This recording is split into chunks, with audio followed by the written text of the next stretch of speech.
Okay, hello, so what's up guys? Good morning. So I'm back. Hay nako, I'm back guys.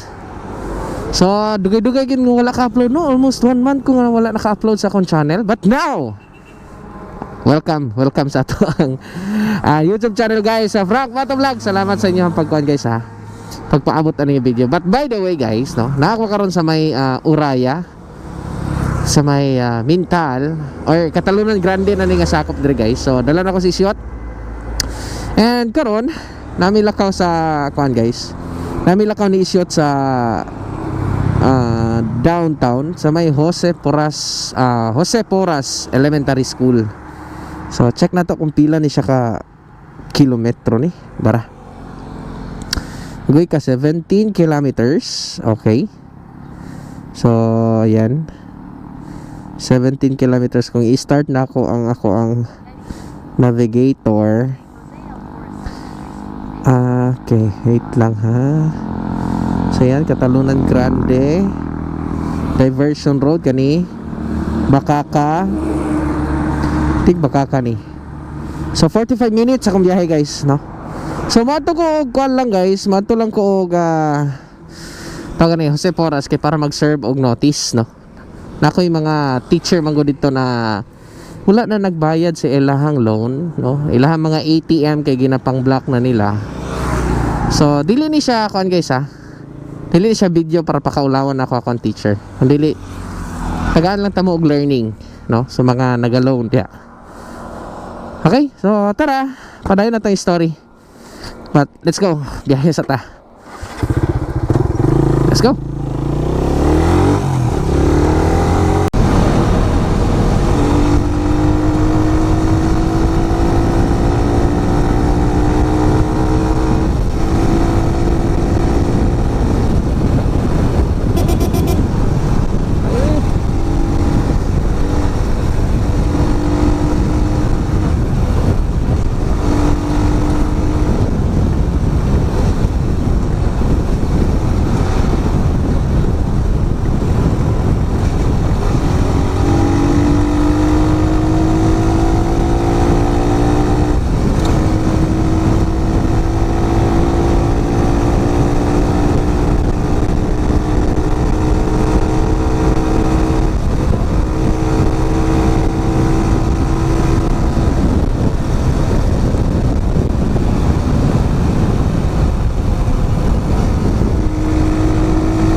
Yan, oops, delikado.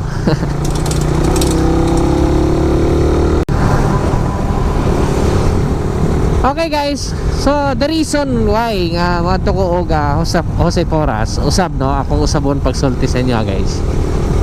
Na ako'y mga customer nga mga teacher dito na ambot unsay reason nganong dili na nila sudlan ng ATM nila, which is nagadawat ng good me as a lending company, nagadawat mi og mga ATM sa mga teacher, no. Pwede sila maka-loan sa mga og up to 200,000, no. Pwede sila maka-loan and then bilin lang nila ilang mga ATM, mga salary ATM nila sa mga office. But now there's a big problem sa mga mga lending, labi na sa mga company sa lending na mo, na ang ilang mga ATM ang good karon guys is wala na sulod.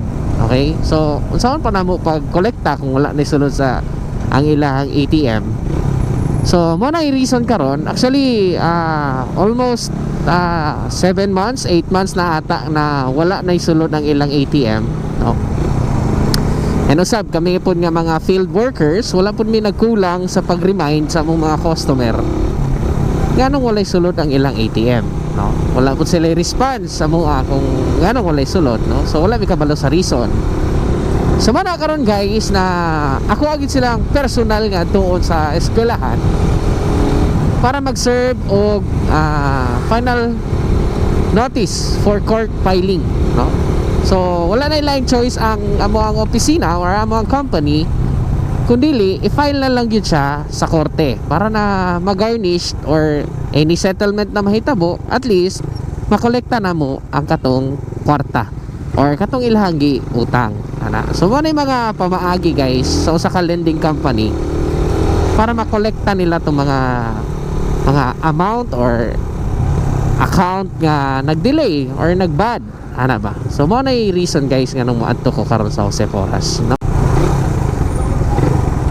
So kani guys, kani nga video dili ni siya pagpakaulaw sa ato ang customer, ha, sa mo ang mga customer. Dili nako intention nga pakaulawan ang amo ang customer, but I just want you to learn sa ato ang video karon na kung dili gid ta mo bayad, no, labi na sa mga lending ato ang utangan, kung dili gid ta mo bayad, nagiday sila yung mga pamaagi, labi na mga legal nga pamaagi guys, para makakolekta gyapon sila sa inyo ang ipang loan. And which is dako ni siya nga problema guys, ha, I tell you, dako kani siya nga problema pag ikaw usa sa mga makasuhan, no?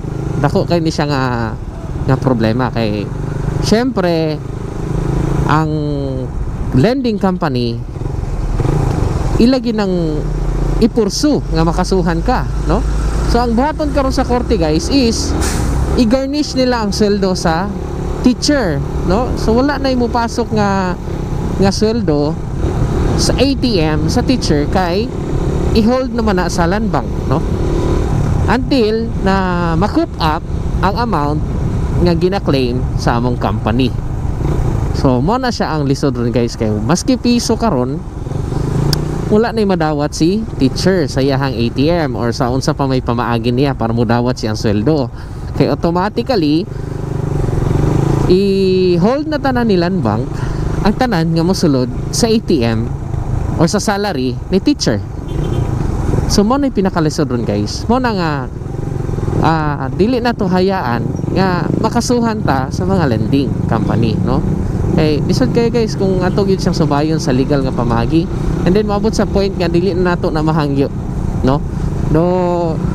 Makaingon ang ubang customer nato na need nila maski humanitarian reason lang, na at least man lang binlan sila maski pipila sa ilang sweldo, but then dili gid na siya i-allow sa korte. Once na maaprubahan na sa judge nga mag-garnish ang imuhang sweldo, so automatic wala na gid kay madawat sa imong sweldo pag effect sa garnishment ana. But namagya po yung mga chances ana guys na pwede pa na ninyo i-settle to compromise agreement, no? Mao na nga hearing doon ay mga compromise agreement nga inyong pagasabutan between sa lending company o sa customer nga gireklamo. Pwede pa mo magsabot ana, pero atubangan ni judge, no?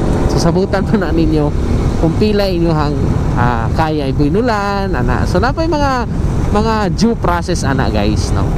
But again, I tell you nga, gusto na ko ma-learn mo guys nga kung pwede ay na lang ninyo ipabot sa kaso ang inyong mga loan ana. Magiging responsible ta sa atong mga loan guys. Kini learning lang ni sa to ang tanan, ha. Wala ko'y gusto pa kaulawan ani, kay even ako dili na ko gusto maulawan ng akong customer, because since I love my customer na, no? So ayan, so tara pubanta ninyo ang tatawag ko si Joseforas. Let's go.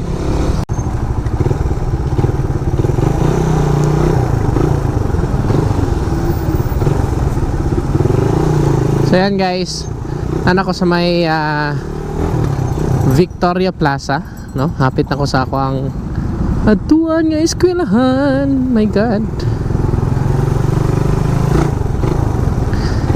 Yan. Ayan o. Former Victoria Plaza.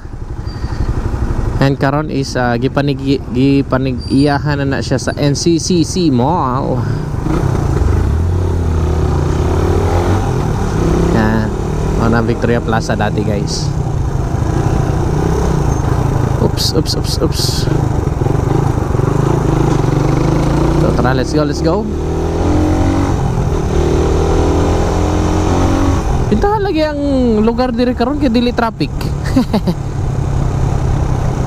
Kalami day biyahe day dire buntag no, dili day siya traffic kay dire nga area.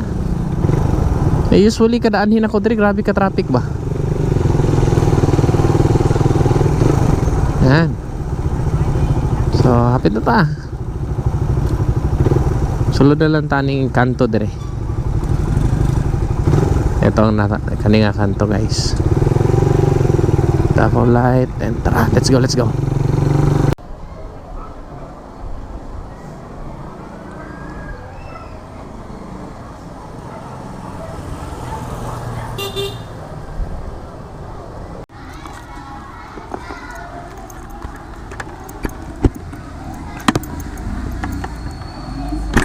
Hey ma'am. Hey ma'am. Ayaw.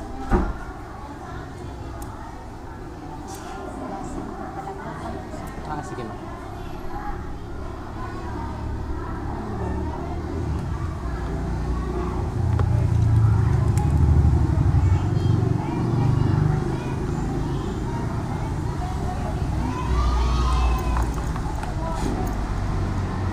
Sa 23 na tara no.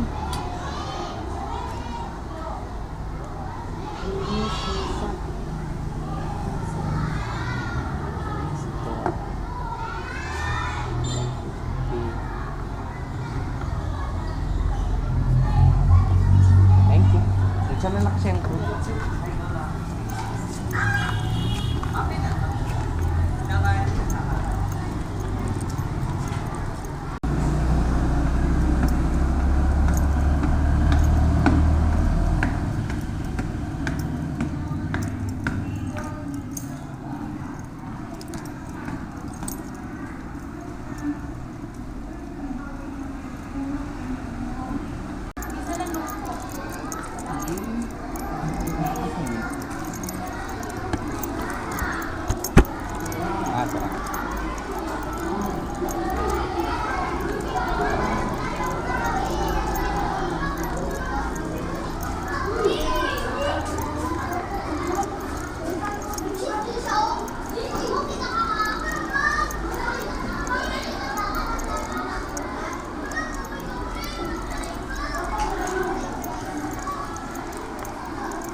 Oops.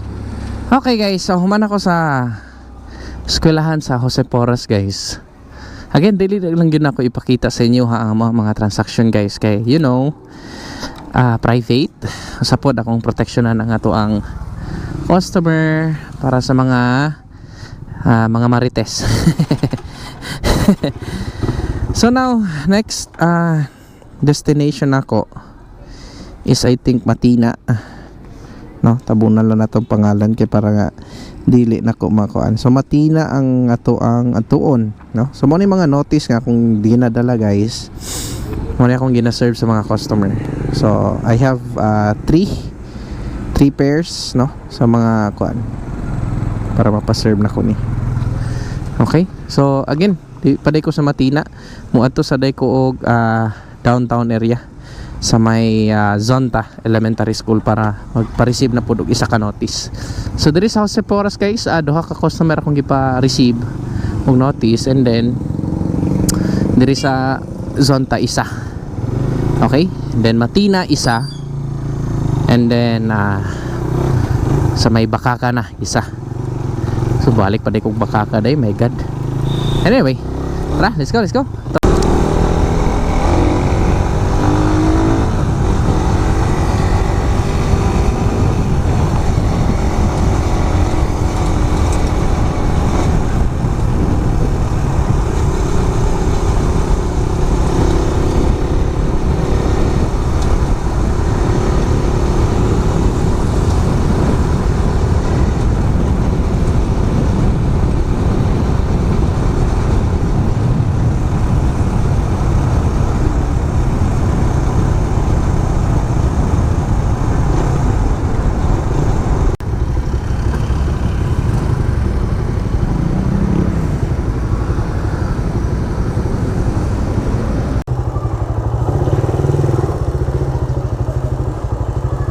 Okay guys, so nanata sa Zonta Elementary School. Ayan. So natay isa ka customer diri nga kinahanglan ipa-receive og notice. Bilin sa nato si shoot niya. So tara, let's go. Atong sa nato tong customer.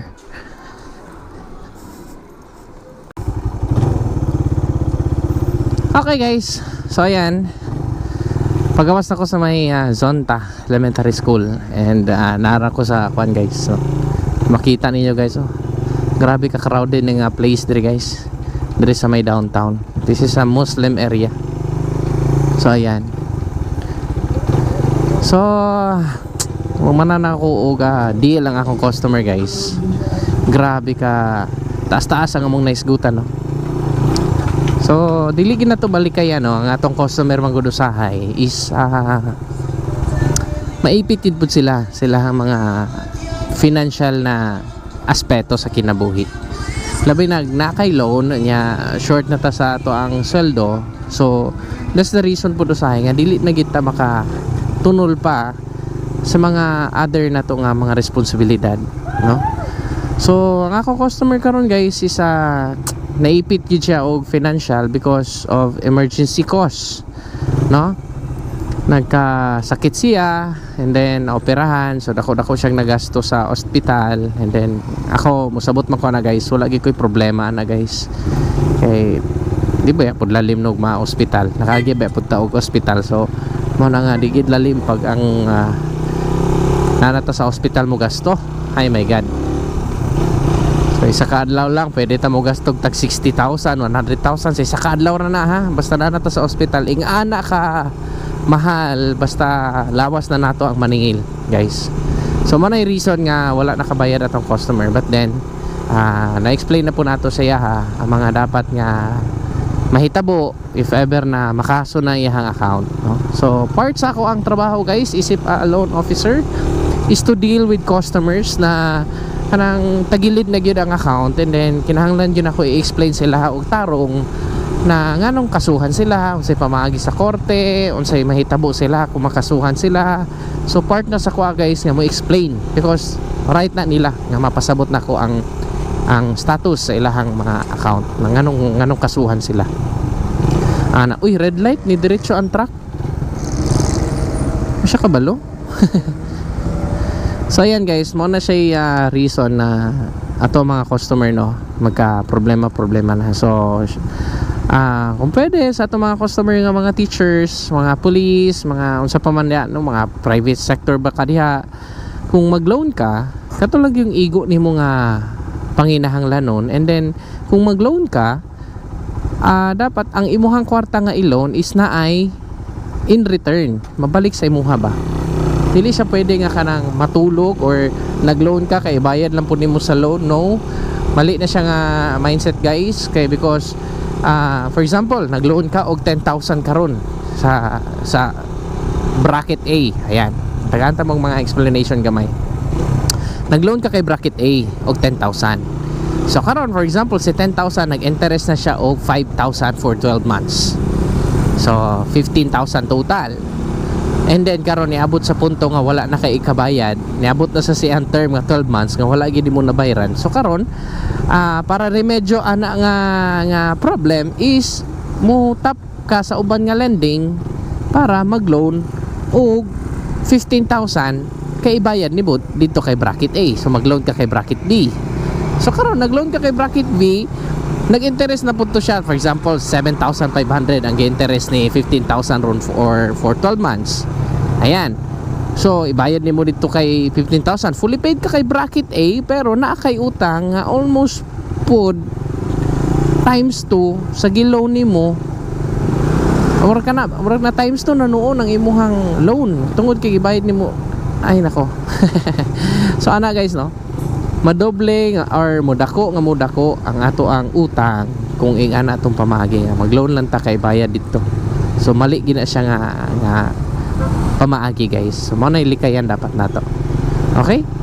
So tara, let's go na ako'y biyahe pa Bakaka na guys. Actually giagian ko na ng Bakaka ganina, pero ako na lang siyang balikan karon.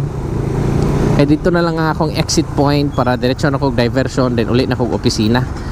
Okay, so time check ta guys, 11:70 na no sa buntag, and then mo na to ang status karon diri sa may Magallanes, dili siya Magallanes guys, padulong ni siya Agdaw nga kalsada. I don't know sa nga lugar, basta kay padulong ra ni siya Agdaw. So ayan, ginapuntaan ni Tulay, gagyan na tanong ganina. So tara, let's go na. Update na lang tamo niya.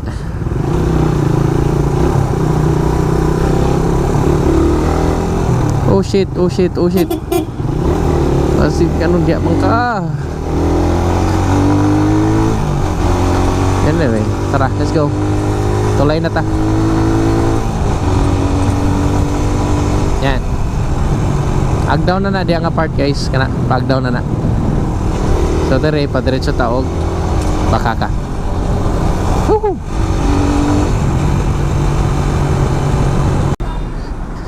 Okay guys.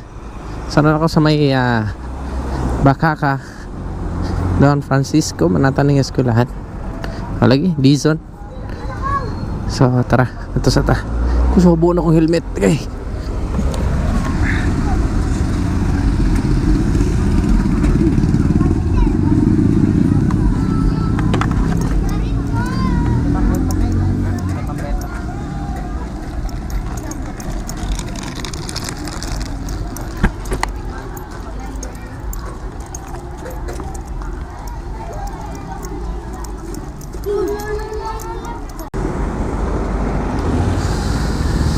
Okay guys, so diri sa Bakaka guys, no? Naman ko sa gawas nga part kay nagpa cash out ko diya sa kawa nagikoy kwarta. So atong isgutan ang concern ako diri sa Bakaka. So ang akong concern diri sa Bakaka guys is dili siya ang nag-loan, kundi co-maker siya. Siya ang co-maker. So nagka-problema iyahang kuan guys. Ang payment sa iyang gikumikiran. So karon kinahanglan ako ipahibalo sa co-maker na kasuhanan ang iyang gikumikiran. Sana guys, no. So dako pug part ang co-maker kung dili makabayad or mubayad ang iyang gikumikiran. So dapat maging aware gid mo ana guys kay usahay kamo ang or kamo nga mga nagco-maker, kamo ang pwede kasuhan, no? Labi na kung teacher ka, police ka, ikaw nya nagco-maker ka, pwede nga ikaw ang kasuhan, no? Sa imuha ma-address ang kaso mo na ilisod guys, no? So better na kung mag-co-maker manggaling mo, di man gina to malikayan no, na mangitay kumikiran pero hindi na ito balikayan ba na magka-problema ang inyong gipang kumikiran. So careful na lang kita sa mga pagkumikiran. So muna ang purpose na ko diya sa Bakaka guys, para ipa-receive lang na ako ang notice sa co-maker, no? So karon biyahe na ko pa uli na, and then time check 11:41. Kaya pa na ako ang Matina. So kapitan ako ang Matina guys para wala na ko ma-serve nga notice unya. Lahi na po na akong lakuno niya after lunch, no? Medyo gutom na gani ko.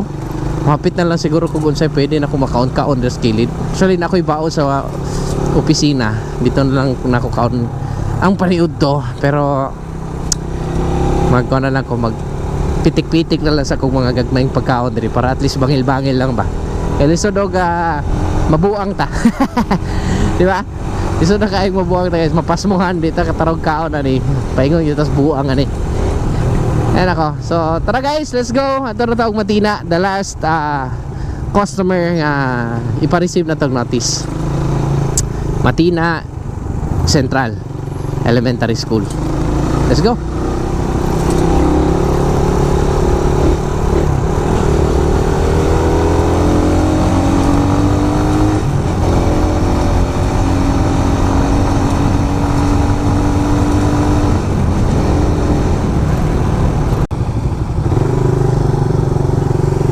Okay guys, sunan ako sa may Matina Central.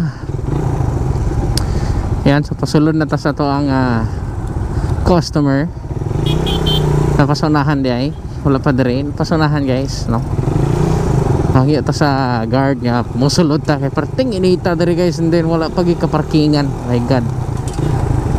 Hangyo ta sulod kadali. Huli. Suga padagan eh. Hi, Chef. Iyay ka. Parkingan.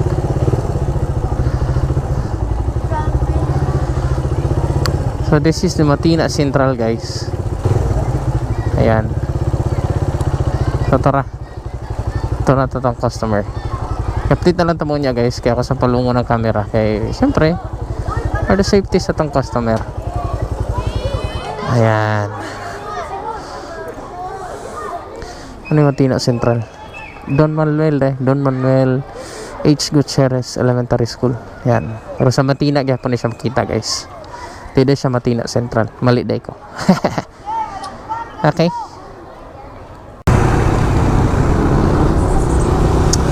So okay, guys. Kumuna ko sa kuha ang transaction tanan, yung mga notices, no, na serve na ako tanan, guys, atong mga customer. So ubay-ubay nga mga eskwelahan ang atong nasudlan karong adlaw. And then success tanan, no, kay nag-receive gyud tanan nga mga customer nato. So ang challenge lang sa tuwa is ang pag-explain sa atong mga customer nga nung gikasuhan gyud nato sila. But then ang response naman po nila is okay naman. So lastly, guys, para mag-end na ito ang video today, learning lang nato, no, sa inganing sitwasyon sa ato ang kinabuhi. Usahay magka-utang-utang man kita, usahay wala na kita ilaing choice kundi manghira, mangutang sa mga lending or sa badiha. But kinahanglan nato buhaton, guys, na magiging responsibilidad nato tanan ang action nga atong gihimo, no? So kung naatay mga utang atong bayaran, no, dili na nato paabton sa ingani nga senaryo nga kanang kasuhan pa ka kay wala ka kabayad. But then kung dili gid kaya tungod kay siguro sa kapait yun siguro, then di na lang ta mousab og pangutang. No, mabuhi na lang ta sa kung unsay naa nato, magiging kontento na lang ta sa kung unsay naa sa to karon, no. Dili ta mo kabut sa langit kung di nato kaya kabuton, no. So katon na lang, guys. Salamat sa inyong paguban. Time check 1:13 na. Then wala pa tayo paniud to. So pauli na ko opisina, guys, para maniud to. So salamat sa inyong paguban. Kung ikaw bago pa ka sa ko ang YouTube channel, paki-hit the like button and subscribe para magiging update ka sa akong video. Click the notification bell. Okay? So subscribe, like, and share, mga guys. Thank you so much sa inyong paguban. Nana ko sa bangkal. Pauli na ko bintal. So tara, green pa. Let's go. Thank you. Bye-bye.